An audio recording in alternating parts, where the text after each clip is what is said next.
Assalamualaikum warahmatullahi wabarakatuh. Selamat datang di acara Fahimtum, Faham Ilmu untuk Umat.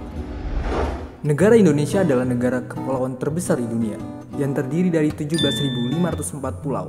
Kalian tahu tidak? Dari banyaknya agama di Indonesia, sebagian besar masyarakat Indonesia beragama Islam, bahkan merupakan negara dengan jumlah muslim terbesar di dunia. Pondok pesantren. Pondok pesantren pada dasarnya merupakan sebuah asrama pendidikan Islam tradisional di mana para siswanya atau disebut santri tinggal bersama dan belajar di bawah bimbingan seorang guru yang lebih dikenal dengan kiai dan mempunyai asrama untuk tempat menginap para santri. Juga menyediakan masjid untuk beribadah, ruang untuk belajar, dan kegiatan agama lainnya. Pondok pesantren di Indonesia memiliki peran yang sangat besar, baik bagi kemajuan Islam itu sendiri maupun bagi bangsa Indonesia secara keseluruhan.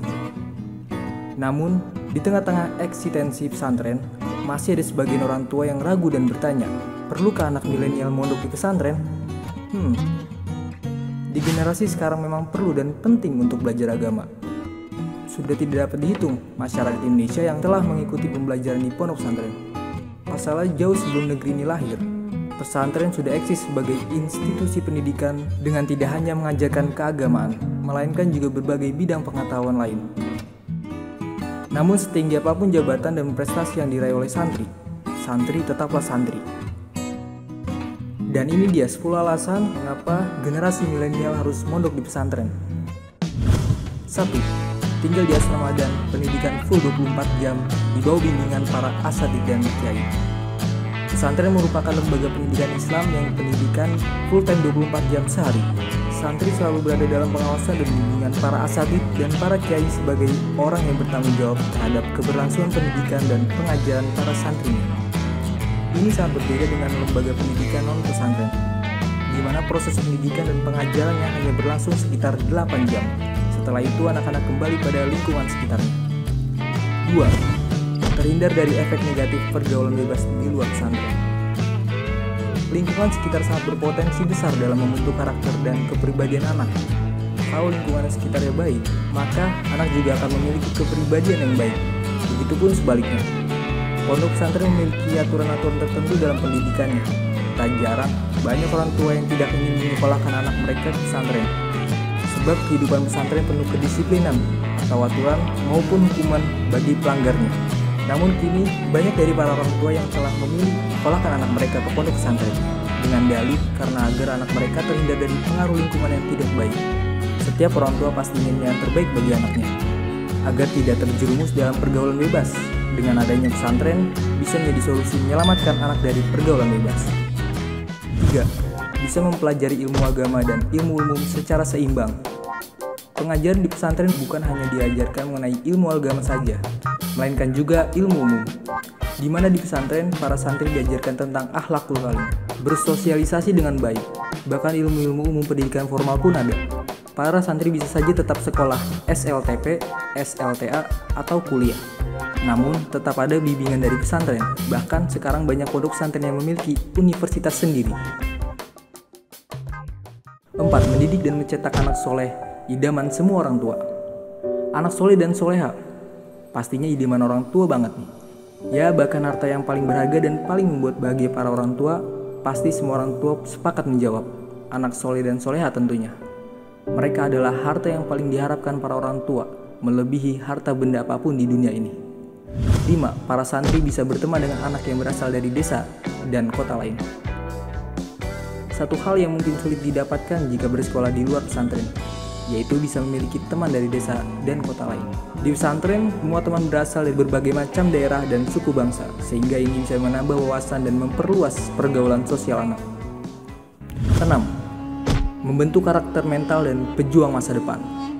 Unsur pendidikan di pesantren itu menanamkan benih-benih karakter mental dan seorang pejuang. Hal ini wajar, mengingat pesantren terlahir dari zaman kolonial penjajahan. Dan fakta sejarah membuktikan bahwa hampir semua pejuang dan pahlawan kemerdekaan di negeri ini terlahir dari rahim pesantren.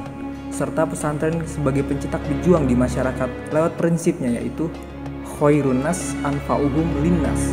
Sebaik-baik manusia adalah yang paling bermanfaat bagi manusia lainnya. 7. Bisa melatih dan meningkatkan kualitas ibadah menjadi lebih baik. Pendidikan yang ada di pesantren dapat melatih dan meningkatkan kualitas ibadah santri menjadi lebih baik. Filosofi dasar pendidikan di pesantren yaitu dipaksa, terbiasa, biasa. Awalnya santri dipaksa dan terpaksa bangun subuh jam 4 pagi dan sholat subuh secara berjamaah, lalu hafalan, ngantri mandi, dan makan. Karena setiap hari dipaksa melakukan hal tersebut, maka mau tidak mau hal itu menjadi terbiasa bagi mereka. Sehingga lama-kelamaan mereka jadi biasa bangun pagi jam 4 dan sholat subuh berjamaah setiap hari. 8. Bisa mempelajari dan menguasai bahasa Arab.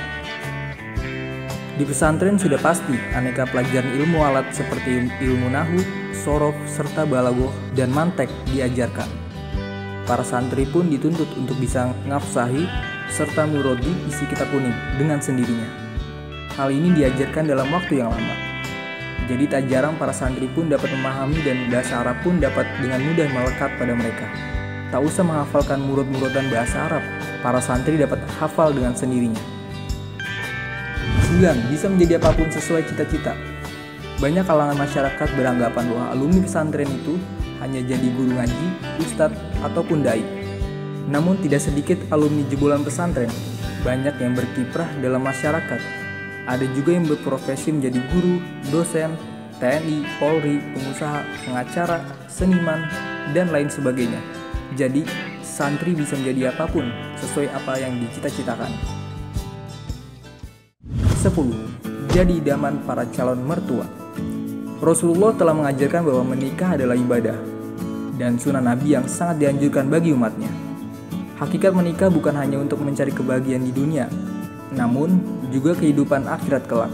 Namun untuk mencapai itu adalah harus dengan menjadi orang yang soleh dan solehah. Makanya santri merupakan akses jalan para calon mertua untuk menikahkan putra-putri mereka dengan alasan karena santri itu rajin beribadah, pintar mengaji, membawa kebahagiaan, dan bisa diajak hidup sederhana, terlatih, mengerjakan pekerjaan rumah tangga, jago masak, idaman bukan? Makanya santri menjadi idaman calon mertua.